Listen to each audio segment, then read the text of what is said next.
After my grandmother died, my uncle tried to pull a scam and transfer the property to himself. He thought I wouldn't notice anything. But I found my grandmother's old letters and her video message, where she clearly says that she leaves everything to me. The lawyer read it in court, and my uncle not only lost, he also paid a fine. The whole family now knows who he is. My uncle tried to steal my grandmother's inheritance, but he had no idea I already had all the proof I needed. It all began the day my grandmother passed away, leaving her small, cozy house and all her savings to me.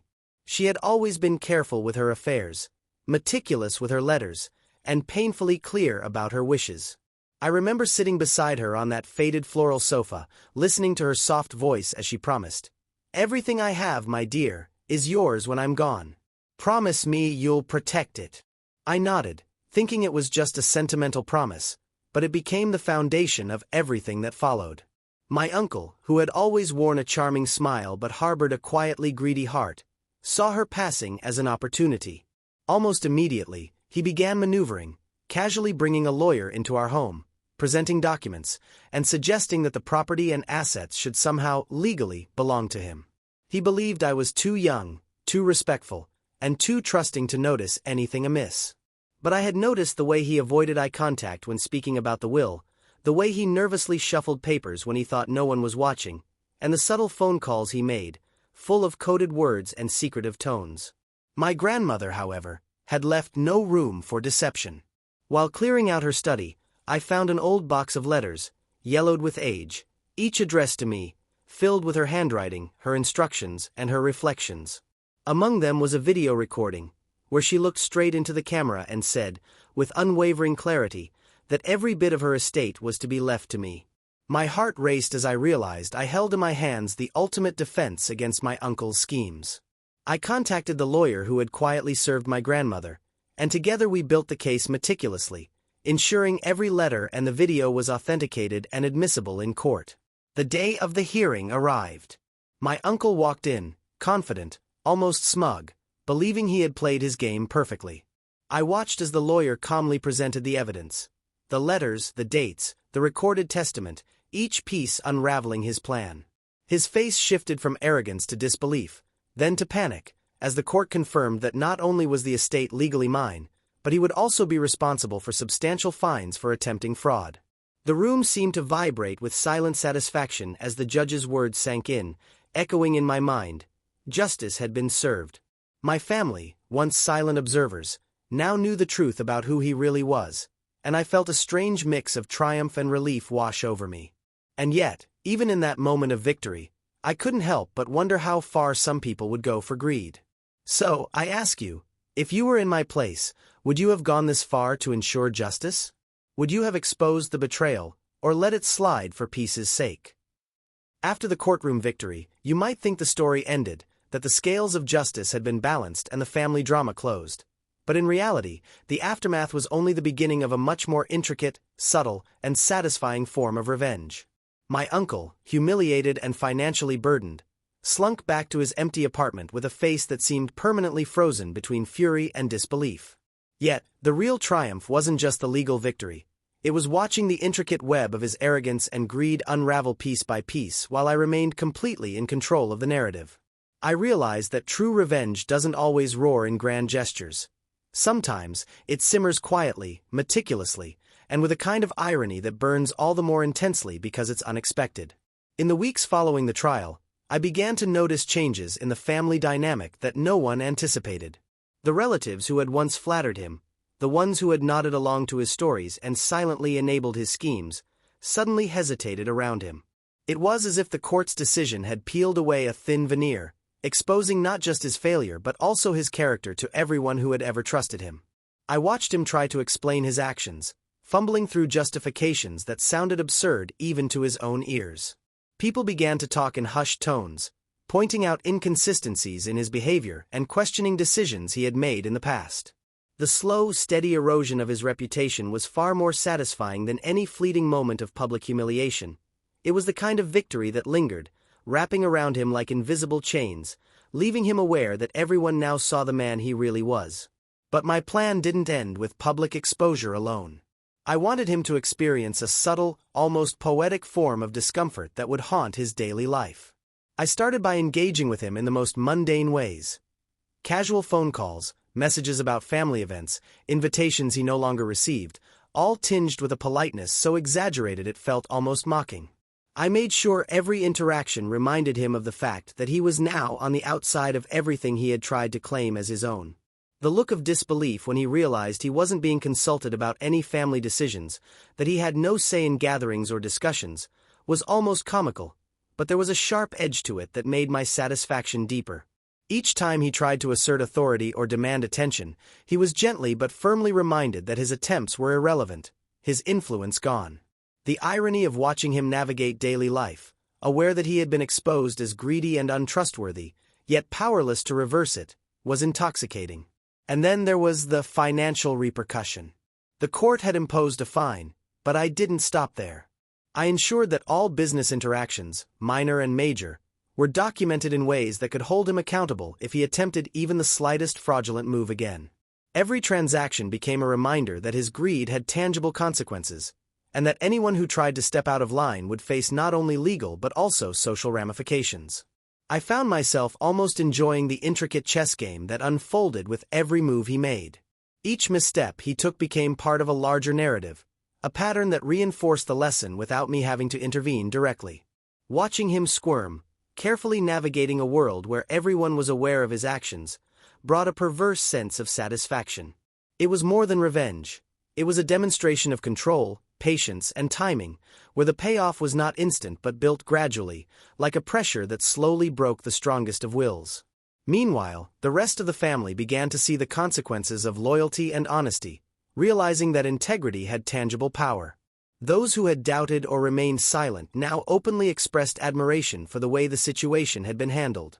It wasn't just about winning a court case, it was about redefining the social order, exposing duplicity, and creating a climate where deceit had a cost far beyond what one might anticipate. The most delicious part of all this, of course, was that my uncle couldn't accuse me of doing anything unethical.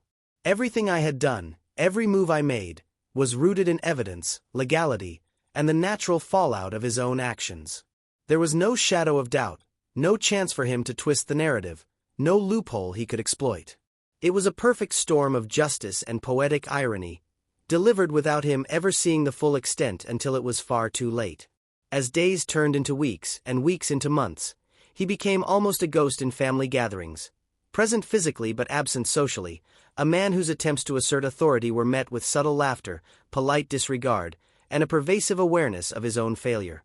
I realized that revenge, when executed thoughtfully, is less about spectacle and more about the quiet erosion of confidence, the slow unveiling of truth, and the relentless reinforcement of justice in ways that linger far beyond a courtroom victory.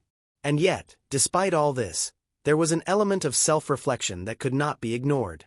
Watching him suffer consequences forced me to acknowledge the thin line between satisfaction and obsession, between justice and cruelty.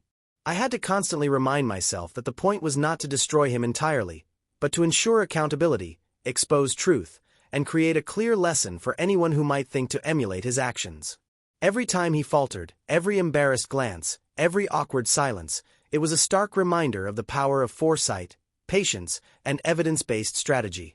The plan, while simple in theory, collect proof, expose the deception, enforce consequences, had become a living, breathing entity that operated beyond my control, each action feeding into the next, creating an almost cinematic unfolding of poetic justice.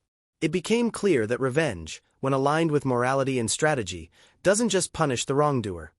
It educates, warns, and sets a precedent that resonates long after the initial act. And so, as I watched him sit at the edge of family events, a man once confident and smug, now stripped of credibility and influence, I felt a deep, ironic satisfaction that no court ruling alone could provide. The slow burn of witnessing his social unraveling, coupled with the legal victory, created a multi-layered experience of justice that was almost artistic in its precision. And in those moments, I posed a question to myself that I now pose to you. If you were in a situation where a loved one attempted to betray you so blatantly, would you choose the slow, calculated approach of poetic justice, or would you strike immediately and risk losing the elegance of the lesson?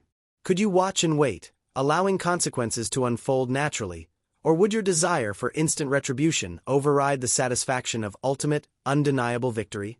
By the time the third week after the court verdict rolled around, the tension in the family had become almost tangible, like a storm slowly building on the horizon, its energy waiting to be released.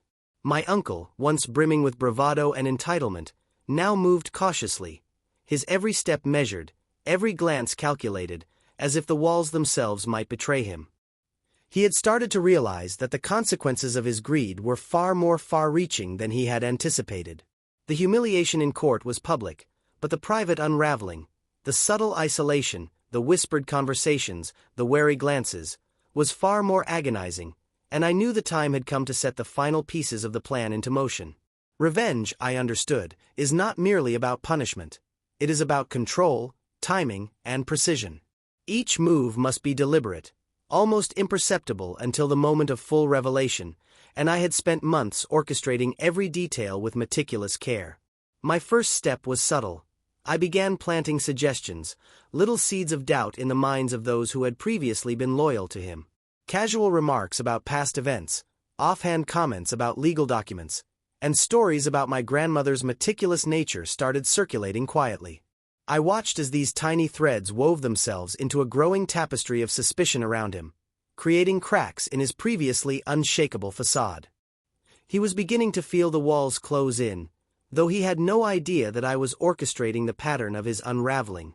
Meanwhile, I ensured that every social interaction, every family gathering, subtly reminded him of his fall from grace. Invitations that once came naturally to him were now rerouted, conversations he tried to dominate were politely redirected, and subtle hints of inside knowledge, things only I could know, served as invisible reminders that I had the upper hand. The beauty of it was in its invisibility. He couldn't fight what he couldn't see clearly, and the anxiety it produced was far more satisfying than overt confrontation. As he grew increasingly restless, I moved on to the next phase, the strategic exposure of his most recent attempts at manipulation. He had thought he could quietly influence a distant cousin into signing over minor assets, believing the court's ruling had left loopholes he could exploit. I intercepted, documented, and ensured that these attempts were recorded in such a way that they could not only be legally invalidated but also serve as a testament to his ongoing duplicity. When I finally confronted him directly, it was with a calmness that belied the storm I had engineered. I presented the evidence casually, as if mentioning something mundane, letting the weight of the proof sink in without fanfare. His face twisted through the familiar stages of confusion, denial, and finally terror, as he realized that every avenue he thought was open to him had been carefully blocked, each step of the way anticipated and countered. I let the silence stretch, prolonging the moment so that the realization could fully sink in. There is an art to revenge, I discovered, in the spaces between words, in the deliberate stretching of moments until they become unbearable.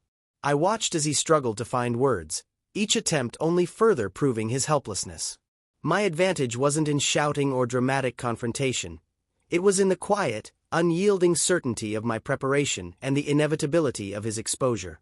In the days that followed, I continued to apply pressure in ways almost imperceptible but psychologically devastating. Phone calls went unanswered, invitations were politely declined, and minor social humiliations began to accumulate. He became a figure of sympathy and ridicule in equal measure, a man whose arrogance had led him to believe he was untouchable and whose every move now reminded him of his own fallibility. The court's ruling had been absolute, but the real satisfaction came from watching the social and psychological consequences play out over time, a slow, deliberate unraveling orchestrated with careful patience. Each glance, each whispered comment, each missed opportunity reinforced the lesson that greed has a cost far beyond the immediate. And then came the moment of absolute, undeniable climax. A distant cousin, previously neutral, approached me privately, expressing concern over my uncle's continued attempts to influence the family estate. I had anticipated this, prepared my evidence, and arranged for the entire family to be present for the final revelation. In a casual family meeting, where he believed he would finally assert some control, I calmly laid out the documentation, letters, video recordings, intercepted communications, and every minor attempt he had made to bend the system to his will. I watched as his confident demeanor collapsed, replaced by disbelief, panic, and finally, the hollow recognition of defeat. It was not an immediate eruption of drama. Rather, it was a slow, devastating crescendo, each fact landing like a hammer blow, each proof undeniable, each lie exposed in front of the people who mattered most. He tried to protest, to twist words, to deny actions, but the preemptive evidence was airtight. The lawyer who had initially assisted me now stood beside me, calmly corroborating each point, while the rest of the family observed the unmasking of a man who had long hidden behind charm and intimidation. His humiliation was complete, the final curtain drawn not with loud theatrics, but with the quiet, inexorable force of truth. And yet, the genius of this moment lay in its poetic irony. He had believed himself untouchable, smart enough to manipulate the outcome, clever enough to evade consequences, and every misstep, every overreach, had been anticipated. The satisfaction wasn't in shouting or shaming, but in the exquisite precision of seeing justice unfold exactly as planned, with him powerless to alter the trajectory. As he slunk from the room, defeated, stripped of credibility and influence, a strange calm washed over me. There was no gloating, no malice, just the deep, almost meditative satisfaction of seeing the inevitability of truth manifest in its full force. And in that quiet moment, as I watched the family absorb the lesson, I couldn't help but reflect on the nature of revenge itself. It is patient, strategic, and ultimately far more satisfying when it is elegant rather than explosive. The story, of course, is not just about exposing greed, but about proving that integrity, patience, and foresight can wield power in ways that brute force cannot. And so I leave you with this. If you found yourself in a position to expose deceit and exact justice, would you choose the slow, deliberate path of poetic vengeance, savoring every detail and letting truth take its course, or would you rush for immediate satisfaction, potentially losing the elegance of ultimate victory? Could you orchestrate the perfect unmasking, or would your own impatience risk diluting the impact? The day of the ultimate confrontation arrived quietly, almost innocuously, yet it carried with it the weight of months of careful planning, hidden anticipation, and a sense of inevitability that made every heartbeat thunder in my chest. My uncle, still underestimating the depth of my foresight, believed he was merely attending a routine family gathering, a casual opportunity to assert some of the control he so desperately craved. He didn't know that every element in the room had been orchestrated for maximum effect, that every glance, every arrangement, every word that would be spoken was designed to unravel him completely and leave him powerless in the face of the consequences of his own greed. The atmosphere was deceptively calm, the kind of ordinary, peaceful domesticity that hides the most explosive revelations until the precise moment they detonate. I had invited the entire family, including distant relatives who had once been neutral or even sympathetic to his schemes. Each person's presence was intentional, carefully selected to ensure that the scope of his actions would be revealed not just legally, but socially, psychologically, and morally. I began the gathering with the most mundane topics: updates about the garden, new recipes my grandmother had adored, small talk that lulled him into a false sense of security. He laughed, smiled, and exuded the charm that had once disarmed us all. And then, almost imperceptibly, the trap was set into motion. I casually mentioned, "I was cleaning out the study yesterday and found some things that might be interesting," letting the phrase hang, deceptively light, as though it were an innocent comment about old letters. He tilted his head, curiosity flickering across his face, unaware that each word was a deliberate trigger, a signal that the net had closed around him.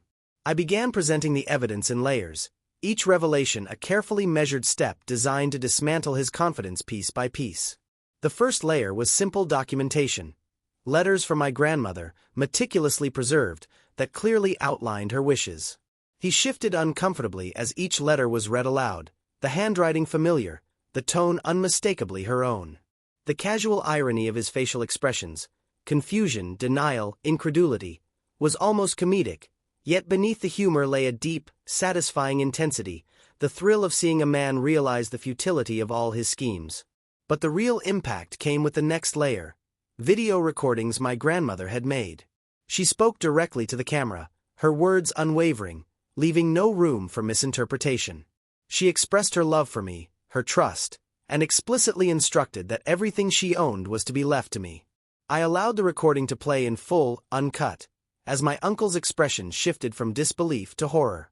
There was a moment when he turned pale, his eyes darting nervously, searching for some escape that simply did not exist. The room remained silent, every family member watching, witnessing the absolute exposure of a man who had thought himself untouchable. Then came the subtle, psychological pressure. I revealed intercepted communications.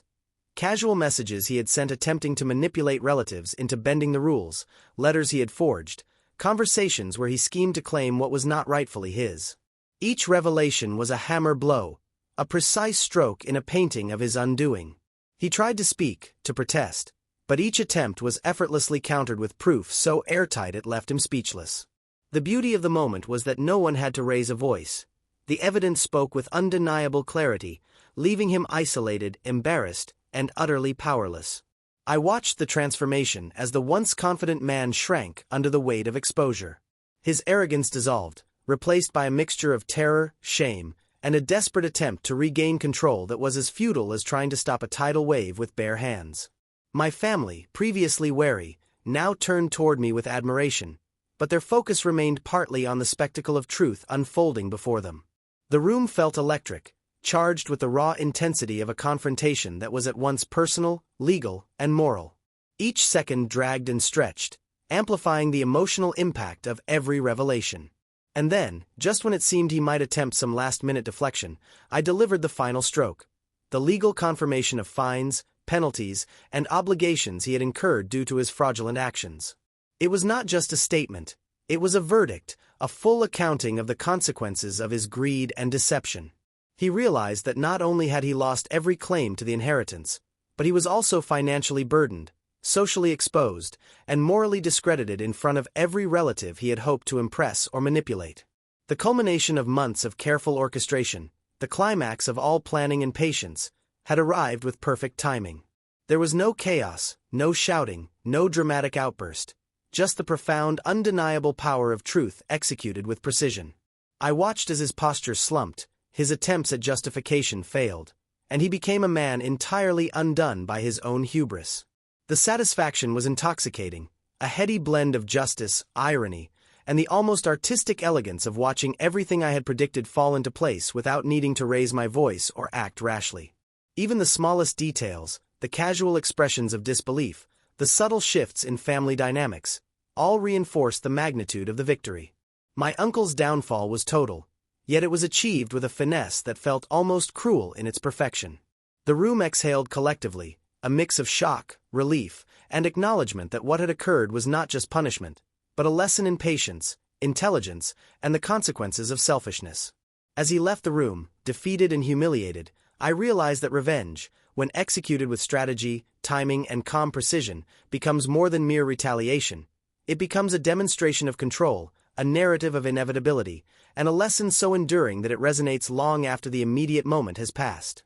And in that quiet aftermath, as the family began to settle into a fragile normalcy, I allowed myself a private moment of reflection. The culmination of all planning, patience, and observation had resulted in a triumph that was both emotionally satisfying and intellectually fulfilling. The ironic twists, the subtle manipulations, and the precise execution combined to create a climactic revelation that left no doubt about the consequences of greed and betrayal. And now, as I sit and recount these events, I pose this question to you.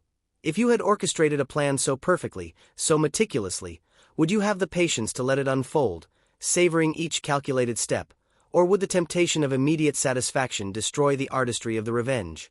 Could you maintain the composure necessary to allow the full impact of justice to manifest, or would impatience ruin the elegance of your triumph? In the weeks following the ultimate confrontation, the atmosphere within the family settled into a new, uneasy equilibrium, one that bore the unmistakable imprint of truth and justice. My uncle, once a figure of confidence, influence, and manipulative charm, became a shadow of his former self, navigating a world in which every move was scrutinized, every action measured, and every word dissected for signs of deceit. The court had provided the legal resolution, and the family gathering had delivered the social reckoning, but the final layer of revenge, its lasting echo, was revealed in the subtleties of daily life. He no longer walked into rooms with the expectation of attention or respect. Invitations to events he once considered his right were now politely declined or subtly redirected, often without his knowledge, leaving him in a state of quiet, persistent exclusion. It was a punishment that could not be appealed, reversed, or negotiated away, for it existed in the invisible social fabric of the family, a constant reminder of his hubris and the consequences of betrayal. In observing him, I realized that the most enduring form of revenge is not always loud or dramatic. It is found in the slow, inescapable erosion of influence, the quiet isolation that transforms arrogance into self-doubt, and the pervasive awareness that one's own actions have irrevocably altered their standing in the world. He became a man who spoke less, who smiled cautiously, who calculated every word before letting it escape, fully aware that any attempt to reclaim authority or credibility would be met with evidence, scrutiny, and the collective memory of his misdeeds. The family dynamic, once fragile and susceptible to manipulation, transformed as well.